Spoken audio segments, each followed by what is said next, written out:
ఈ బిడ్డ జాతకరీత్యా పెద్ద పాపకి ప్రాణగండం 7 ఏళ్ల పాటు ఉంటుంది.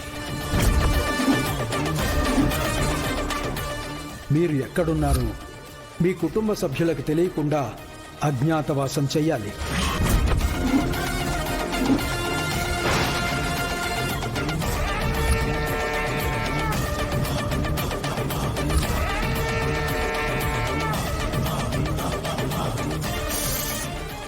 ఏది నువ్వు ఎవరో ఏదో చెప్పిండ్రని చెప్పా పెట్టకుండా బిడ్డను తీసుకుని బయటకు పోతావా? 5 సంవత్సరాలు మీ ఆయనకి గా పిల్లలకి గా ఇంటికి దూరంగా ఉన్నావా? ఎంత పని చేసినవే నువ్వు! నిన్ను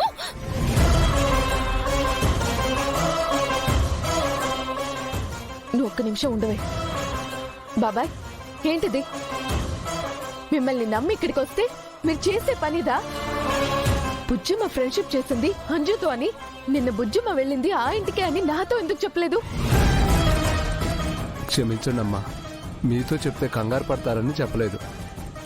ఇందులో నా తప్పేమీ లేదమ్మా. తప్పేం లేదంటారేంటి బాబాయ్ గారు? ఇంకో 2 ఏళ్ళు ఆ ఇంటికి ఆ మనుషులకి బుజ్జమ్మ దూరంగా ఉండాలని మీకు తెలీదా? నేను దేని గురించి అయితే భయపడ్డానో అదే జరిగింది. ఇక్కడ ఒక్క క్షణం కూడా ఉండను. అమ్మా, ఈ రోజే బుజ్జమ్మని తీసుకుని వెళ్ళిపోతాను. చెప్ప పగులు కొడతాను. దిమాగ్ ఇట్లా ఖరాబ్ అయిందా నీకు? ఫాల్తు మాటల్లో మీ పాగలు దాని లెక్క చేస్తున్నావు. అది కాదే, బుజ్జమ్మ జాతకం వల్ల అమ్మకి ప్రాణాపాయమని పంతులు గారు చెప్పారు. మాట్లాడకు. ఇంకా ఏ కాలంలో ఉన్నావే నువ్వు? చదువుకున్నవే, రేడియో జాకీ లెక్క పని చేసినవే. గా మాత్రం దిమ్మకలేదానే నీకు?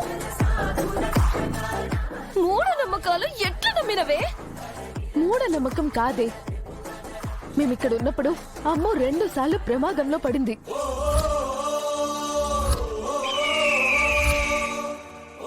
గది ప్రమాదమని నువ్వెందుకు సోచాయిస్తున్నవే? గది ప్లాన్ అనుకోవచ్చు కదా. ప్లానా?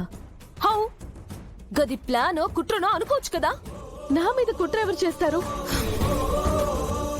ఇంకెవరు చేస్తారు? గా మనోహరే చేస్తది. మనోహరియా?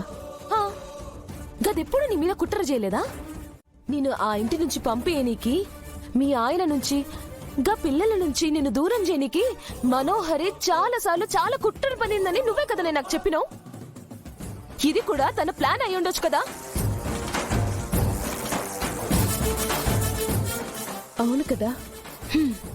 నేను ఆ యాంగిల్లో ఎందుకు ఆలోచించలేకపోయాను? ఎందుకంటే నీకు దిమాక్ ఖరాబ్ అయింది. గా పిల్లల మీద పిచ్చి ప్రేమతో ఎవరెవరో ఏం చెప్పినా నమ్మేసి చివరికి గా పిల్లలకి దూరమైనవ కదనే నువ్వు. పిల్లలకి మీ ఆయనకి నీ బిడ్డని దూరం చేసినావు కదనే. నీలాంటి పాగల్పోరిని నేనెక్కడ చూడలే. పాపమే, మీ ఆయన ఎంత బాధపడి ఉంటాడు. అది కాదే, అమ్మకి ఏమవుతుందనే భయంతో. మళ్ళా గదే అంటావు. నువ్వు నోర్మై. నీ తెలివి చదువు ఏమైనాయే? అరే, రాకెట్లు పైకి పంపిస్తున్న కాలంలో నీ బుద్ధి భూమిలోకి దిగిపోయింది. జిందగీలా ఏడనన్నా ఇట్లా జరుగుతుందానే? ఒకరి జాతకం వల్ల ఇంకొకరికి ప్రాణ నష్టం జరుగుతుందా? కృష్ణుడి వల్ల కంసుడికి జరిగింది కదా. కవన్నీ పురాణ కాలంలోనే. గిప్పట్ల గస్సు వంటివి ఏం నడుస్తలేవు. అయినా అమ్ము ఏమైనా కంసుడు లెక్క చెడ్డదనుకుంటున్నావా? చెప్పు, ఏం సూచిస్తున్నావు నువ్వు? నాకు కూడా మనోహర్ మీద డౌట్ వచ్చిందమ్మా. తను ఎంతకైనా తెగించే మనిషే. గది మనిషి కాదు కాక, అడవి మృగం, సైతాన్, చెంగిలాడదది. పిచ్చిది పోయి దాని నమ్మింది. పంతులు గారు చెప్తే నమ్మాని. గా పంతులు ఏమన్నా దేవుడా?